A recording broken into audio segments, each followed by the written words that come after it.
specifically regarding the male guardianship over a woman, the way that you find it being practiced in some Muslim countries is based on culture, not Islam. I'll give you a number of examples. How many of you have heard of sisters wanting to go to the Hajj, and in order for the embassy to grant her a visa, she needs to go with a mahram, right? With someone who's either her guardian, like a husband, father, or brother, someone. Is this an Islamic law? Where in the Quran or in the hadith of the Prophet ﷺ is it a condition that for you to go to Hajj, you have to go with a mahram? Yes, we do have narrations that tell us it should be safe for a woman to go to the Hajj. It should be safe. So in the past, when traveling was quite dangerous, you needed a husband, a father, a brother, someone to be there with you. Otherwise, being 2 weeks on the journey, walking on your feet, going on a caravan, it was dangerous, obviously.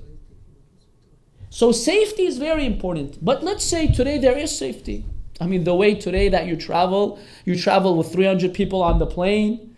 You go there, it's a group, Hamla groups. You're with hundreds of people. There is no concern of you somehow in the way suddenly being, abducted or violated or raped.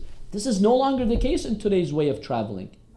So we don't have anything specific in the Quran or in the Hadith that says a woman has to travel with a mahram. Now when it comes to guardianship of a female, in the religion of Islam, a woman who's not married yet, who's living with her father, let's say, she is her own guardian except in the issue of marriage. Anything else, money, buying, selling, shopping, anything that concerns her, she doesn't need anybody's permission. She doesn't need any guardian over her. Let's say a female, 25 years old, she's working, she wants to buy a house. Does she need to seek her parents' permission? No. Not according to Islamic law. She doesn't need her parents' permission. She owns the money, she's an adult, she can buy. Fine. Yes, under the age of 9, her parents are her legal guardians and she cannot do anything without their approval. But once she reaches the age of puberty, that's it. She makes her own decisions. There's just one exception when it comes to marriage. A woman who's a virgin, she needs the consent of her guardian, the father, or if he is not alive, the grandfather, if he's alive, in order to get married. Now, scholars have also mentioned that the guardian has to be reasonable with his authority.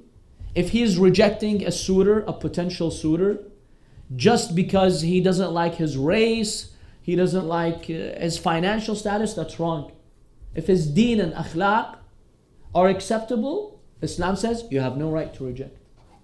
Now, why did Islam give fathers the guardianship over their daughters when it came to marriage? There are a number of reasons, but I'll share with you one very important reason. Historically, women would get married at a young age, especially in the past. If you go back 1,000 years ago, not just in Muslim societies, all around the world. Go to Europe, go to Africa, go to Asia. They used to get married at a young age. What was the most important reason, which we talked about one night? What was the most important reason why they married at a young age? There was a reason why they got married at a young age. What was the reason? They die very... Exactly. Life expectancy was very low. The average life expectancy was 40, 50 in some societies. In some societies, 30. We gave the example of England. In the late 13th century, the average life expectancy was 33 years old. That means on average, you live 33 years. Okay, now if a woman wanted to get married and have kids, if she's going to wait till she's 30, you think she's going to have any kids? She's going to die in 3 years. Right? On average, she's going to die in 3 years. She's not going to have kids. And remember, back then it was very difficult to have kids because infant mortality rate was very high. A woman had to give birth 5 times before the child would survive. Either during pregnancy, she would miscarry, or she would die as she's giving birth. or within the few days after being born, the baby would die, or within a year. This was very common. Half of babies would die, if not more. So if you tell a woman, no, you can't get married until you're 20, 25, that means that's it. You're telling her, you know what, you're not having a family, you don't have kids. And the offspring of people would have died off. That's a very important, historical reason. So girls would naturally get married in their teenage years to have a family, to have a children. If she would get married in her teenage years, then she could be lucky and have 2, 3, 4 children. Otherwise, forget it. She would not have many children. They would die. And she would die at 33 or 40 or 50, depending on the society that she used to live in. This is a very important point. Okay. Now, when a girl is young, she's in her teenage years, she's still young, she could easily be taken advantage of. There could be men out there who could take advantage of her, fool her, trick her. It happens, right? Even today you see there are, evil people in society who do that. So the religion of Islam said to protect the interest of the girl and make sure that this marriage is good for her, not someone fooling her. You just need the permission of the father. Now the father, most fathers, they love their children, right? They love their daughters. They want all the goodness for their daughters. So you want a good marriage for your daughter. You want a good son-in-law. So if the father realizes, you know what? This person, he's trying to take advantage of my daughter, he would say no. To protect her right. That's the guardianship that we have. Other than this case, she's free. There is no guardianship over her, other than the case of marriage. And that's if she's a virgin. If she's not, if she's divorced, for example, she doesn't need the consent of her father.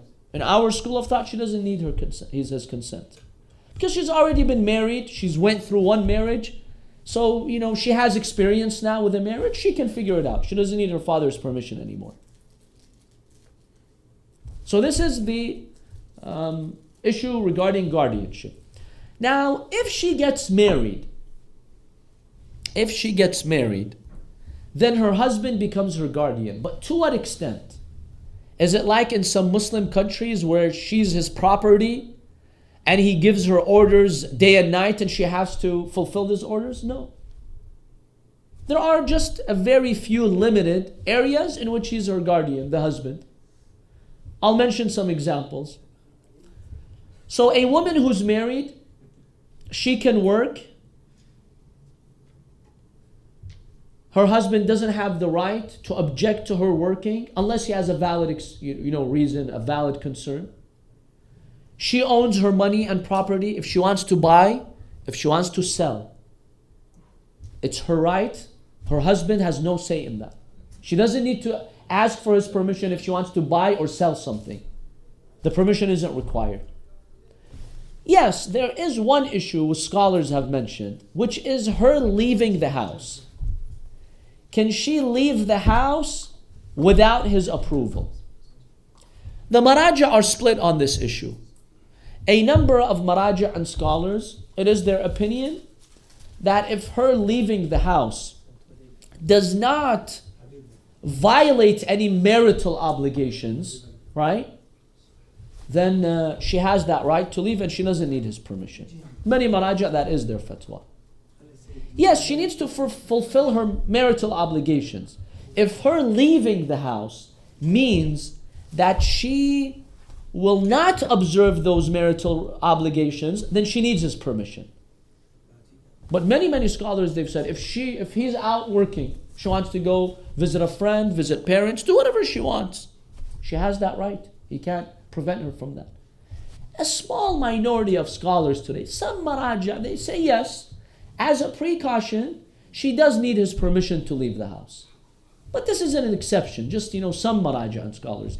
But the vast majority of scholars, they don't see this as a condition. Every time she needs to leave the house, she needs his permission. So these are just the areas of guardianship. Anything else, she's free. She makes decisions. Even, some people are under the impression that any order, command that the husband gives to his wife, she has to fulfill it. Who said? Who told you that? There's no such thing in Islam. This is cultural that you will find. If he commands her to cook, does she have to cook? No. If he commands her to clean the house, does she have to? Out of her own willingness, she should. It's good. Allah will reward her. But she doesn't have to. Go do this for me. Bring this. Boss her around. She doesn't have to. Who said she does? Yes, it's recommended to keep the marriage healthy. It's recommended for her to serve him. It is recommended. Of course, Allah will reward her for that. But she doesn't have to. She's not obligated to.